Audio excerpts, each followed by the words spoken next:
Everyone, my name is Jenna Molinari, and I am the Injury Prevention and Community Outreach Coordinator for Cleveland Clinic Akron General's Level 1 Trauma Center. And today we're going to be going over the poster about trauma simulation education experiences. So, as an American College of Surgeons verified Level 1 Trauma Center, we do work to provide our patients with the highest quality of trauma care. And after the reconstruction of our ED back in 2018, we've now given our caregivers access to the highest and most durable medical equipment, as well as assistive technology that is needed to continue this excellent trauma care. In addition, we hope that this new environment serves as an ideal place for the implementation of simulation education experiences like this to ensure that our caregivers have the opportunity to expand upon their education.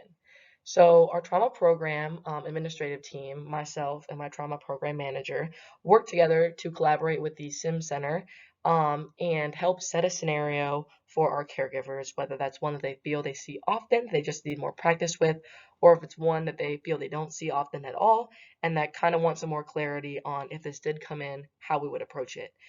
So a good example of things that we may see often could be gunshot wounds or stab wounds. Our caregivers are likely pretty fluent, for lack of a better term, in that care process, but they still might want a simulation experience to kind of go over and make it more of a fluid process, because obviously the more practice the better, right?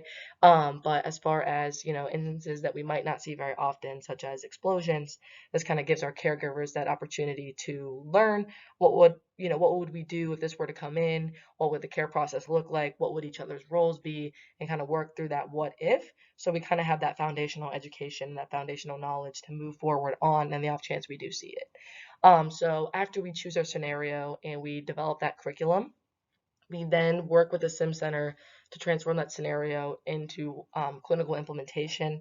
So selecting the mannequin that we need to use, making sure the wounds are accurate, making sure the story lines up, the vital signs, all that kind of stuff. We work to make this a clinically implemented scenario so then it's easily adoptable for our trauma simulations moving forward. In the simulation, caregivers are present at each of our trauma simulations, and they do provide supplies, materials, and extensive education throughout our simulation patient experience.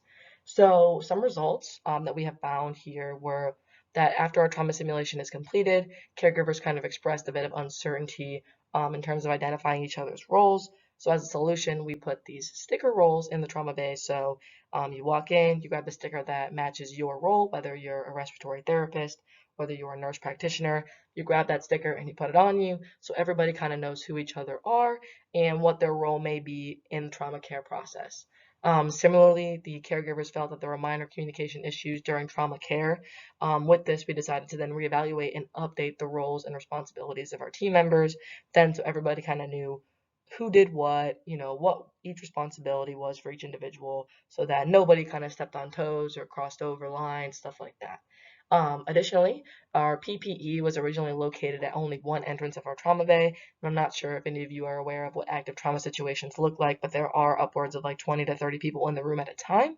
So taking that time to everybody to go grab PPE from one location can kind of be a bit difficult and a bit time consuming. So the modification was made, and PPE is now included at both entry points of the trauma bay to kind of minimize that traffic and help people through that process of just grabbing their PPE and getting garbed up, to kind of minimize that time. Additionally, our caregivers did request for posted massive transfusion and GCS information in our trauma bay. So they felt that even though they know this, they're very fluent with the information, they kind of want the visual to refer to. So as you can see here on our poster, we have our massive transfusion and GCS posted quite large in the trauma bay, so everybody in the room can see it and reference it when needed. The ACS also requires that all adult level 1 trauma centers are what we call pediatric ready and have the materials needed to treat pediatric injuries. So with this, the caregivers then ask that we increase our education as far as a pediatric care cart, which is a specific cart used for peds. Any pediatric injury that comes in, it has all of the medication, all of the medical equipment that you could need for treating a pediatric injury. So our caregivers requested more information on that, as well as more information, education, furthering simulations in the future. So one of our simulations that we just did was a pediatric simulation, and that's how we kind of figured out that some caregivers were more fluent with where the pediatric cart was and what was included in it and all that kind of stuff. So those obviously these simulations kind of raise those questions, and we're happy to kind of help them continue to expand on their education. Additionally, our caregivers asked, like we said, to continue pediatric education as far as the readiness. Two, we have child life specialist involvement that we like to talk about. People coming from Cleveland Clinic, Maine, or Akron Children to have these specialty positions kind of discuss what their role is in the pediatric trauma care process, as well as if we ever have, a family in the trauma bay during that critical care. So in conclusion, the overall response to our trauma simulations has been very positive, with the caregivers requesting more scenarios and additional departmental interest.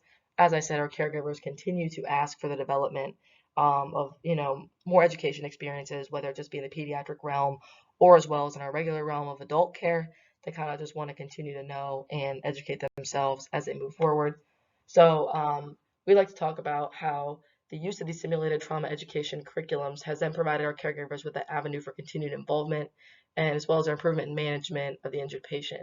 So as they continue to go through this process and the more they learn and the more step-by-step breakdown it happens, the debrief afterwards with our attending trauma surgeons, it kind of gives them the opportunity to debrief, ask questions, have any questions, like I said, answered, whether it's immediately in that moment or if we need to reference somebody higher in a different department, we will always get their questions answered no matter what it is. So we're happy to kind of, take the opportunity for that feedback as well as, give them the opportunity to, like we said, debrief and ask questions. So with the immense dedication from our trauma team, we are happy then to have this opportunity for them as well as continue to progress the advancements in overall trauma critical care.